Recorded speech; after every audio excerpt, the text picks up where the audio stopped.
चलिए देखें matter in our surrounding, यही है ना नाम चैप्टर का। देखिए सबसे पहले बाबू मैटर इन आवर सराउंडिंग में सबसे पहले हमें जानना यह होता है कि मैटर होता क्या है। ठीक है, तो मैटर क्या है?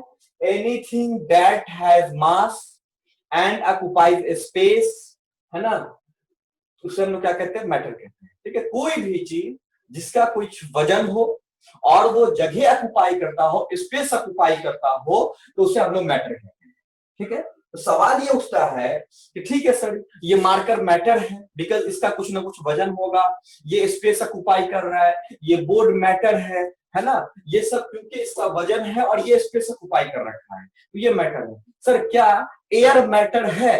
तो हाँ, एयर मैटर है बिकॉज एयर जिस कंटेनर में रखते हैं वो उस कंटेनर को क्या करता है, उस कंटेनर के अंदर अपने आप को एडजस्ट कर देता है, उसका कुछ वजन भी होता है, तो एयर क्या है? मैटर है। क्या गरीबी गरीबी मैटर है? पुअरनेस मैटर है क्या? रिचनेस मैटर है क्या? नहीं, गरीबी अमीरी मैटर नहीं है। क्या सर प्यार मैटर है? लव मैटर है? नहीं, लव भी मैटर नहीं है ना। तो फिर सवाल ये उठता है कि सर कुछ लोग कहते हैं अरे उसके लिए हमारे दिल में बहुत जगह है ना, तो फिर मतलब क्या है इसका? ठीक है, इतना जगह ये है, दिल में बहुत जगह है, हम क्या कहते हैं, वो कहते हैं ना हमारे इनकेस अगर किसी का किसी से कोई रिलेशन टूट गया, सर दिल टूट गया, है ना।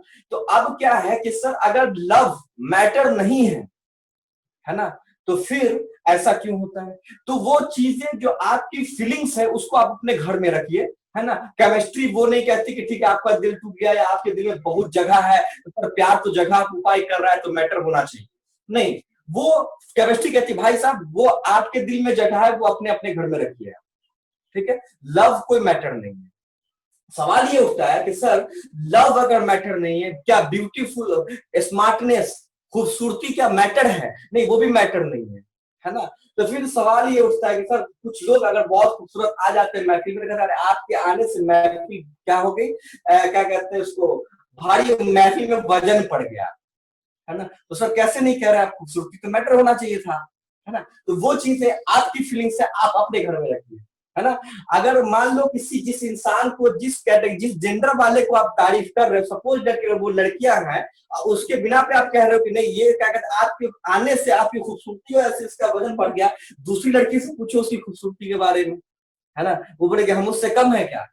ठीक है, तो वो आपको लगता है, आप अपनी बात को लग रहे हैं। केमिस्ट्री कहता ये है कि भाई जो रियल लाइफ में होता है वो किसी एक आदमी के ऊपर या किसी एक इंसान के ऊपर डिपेंडेंट नहीं होता, ठीक है। तो वो क्या होगा, आपका मैटर होगा। तो मैटर के लिए अगर आपसे कोई भी पूछेंगे मैटर क्या है, anything which has mass and occupies space, है ना, इज कॉल्ड मैटर या इज नोन एज मैटर। जिस भी चीज जगह छेदती हो, स्पेस ऑक्युपाई करती हो, उसका कुछ वजन हो, उसे हम लोग मैटर बोलेंगे। मैटर में लव मैटर नहीं है, गरीबी मैटर नहीं है, अमीरी मैटर नहीं है ना, मैटर नहीं है, ठीक है। ये चीज आपको याद रखना है।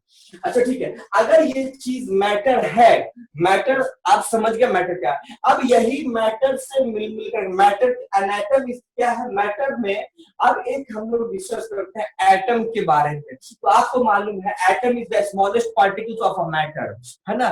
तो अब मैटर का जो सबसे छोटा छोटा पार्टिकल्स होता है उसको अपन एटम्स कहते हैं, जो कि आपने थर्ड चैप्टर में पढ़ रखा है ऑलरेडी। तो अब मैं आपको ये कह रहा हूं कि मैटर अगर ये हो गया, मैंने आपको law of conservation of mass भी पढ़ा रखा है, लॉ ऑफ कांस्टेंट प्रोपोर्शन भी पढ़ा रखा है, अब मैटर भी आपने अभी पढ़ रखा है। तो अब मैटर के बारे में हमें ये जानना जरूरी है कि सर ठीक है मैटर तो आपने कहा स्पेस ऑक्युपाई किया और उसका कुछ क्या हो, वजन हो। दूसरी चीजें ये भी होती है बाबू कि अगर ये सारी चीजें अपनी जगह ठीक है, अब अगर हमें एटम्स को डिफाइन करना हो, मॉलिक्यूल्स को डिफाइन करना हो, है ना, कंपाउंड्स को डिफाइन करना हो, तो कैसे करेंगे? तो बाबू जी देखो, जितने भी एलिमेंट्स हैं अभी अपने पास, उन सारे एलिमेंट्स को तीन कैटेगरी में डिवाइड किया गया है। जितने भी एलिमेंट्स हैं उन सारे एलिमेंट्स को तीन कैटेगरी के अंदर डिवाइड किया गया है। Number 1 is metal, number 2 is non metal and number 3 is metalloids. Number 3 is मेटोलाइट्स। तो मेटल, नॉन मेटल और मेटोलाइट। मेटल को कैसे पहचानेंगे, नॉन मेटल को कैसे पहचानेंगे? तो याद रखना, मैं आप लोगों को पढ़ा रखा है पहले भी कि मेटल को पहचानने का सबसे, एक तो मेटल की अपनी प्रॉपर्टीज होती है, उसको छोड़ करके मैं ये कहता हूं कि अगर जो भी एलिमेंट्स अगर मेटल होगा तो जब उसका इलेक्ट्रॉनिक कॉन्फ़िगरेशन करना और आउटर मोस्ट ऑर्बिट में यानी वैलेंस इलेक्ट्रॉन 1 2 3 अगर बच जाए, अगर वैलेंस इलेक्ट्रॉन 1 हो या 2 हो या 3 हो तो आंख बंद करके कह सकते हो आप कि सर ये मेटल है। तो जैसे एग्जांपल में सोडियम हो गया, मैग्नीशियम हो गया, एल्युमिनियम हो गया, जिंक हो गया, कॉपर हो गया, गोल्ड हो गया, ये सब आपका मेटल है। वही नॉन मेटल में मैंने कहा था कि अगर बैलेंस इलेक्ट्रॉन 5 6 7 बच जाए तो वो आपका नॉन मेटल्स होगा, बाकी के बीच के क्या होंगे, मेटोलाइट्स होंगे। तो मेटल, नॉन मेटल ये आप समझ गए। ये जितने भी एलिमेंट्स हैं उन सारे को 3 हिस्सों में क्लासिफाइड किया गया है। One is metal, second one is non metal and third one is मेटोलाइट्स। अब सवाल ये उठता है कि मेटल, नॉन मेटल, मेटोलाइट्स के बारे में आप जानते हो, पिछले क्लास में भी आपने पढ़ रखा ऑलरेडी, तो इस पे ज्यादा डिस्कस करने की हमें जरूरत नहीं है। अब सवाल एक और उठता है अपने पास कि ठीक है sir, total number of elements कितने हैं? तो टोटल नंबर ऑफ एलिमेंट्स आपको कितने हैं? तो 118 अभी हम लोग जानते हैं। तो 118 एलिमेंट्स में आप उनको 3 हिस्सों में क्लासिफाई कर दिया गया है। अब दूसरी बात ये होती है बाबू कि एलिमेंट्स तो हो गया। अब अगर आपसे जैसे कि कुछ एलिमेंट, जैसे कि आपको मालूम है कि फादर ऑफ केमिस्ट्री कौन है, एंटोइन लेवाइजर है, तो उन्होंने ऑक्सीजन एलिमेंट की डिस्कवरी करी, सिलिकॉन एलिमेंट्स की उन्होंने ही डिस्कवरी करी, कार्बन की उन्होंने ही डिस्कवरी करी। तो अब ये तीनों एलिमेंट्स की उन्होंने ही डिस्कवरी कर रखी है। अब देखो यहां तक किसी को कोई दिक्कत नहीं ना है? No sir. किसी को कोई डाउट? यस सर, कोई डाउट नहीं है।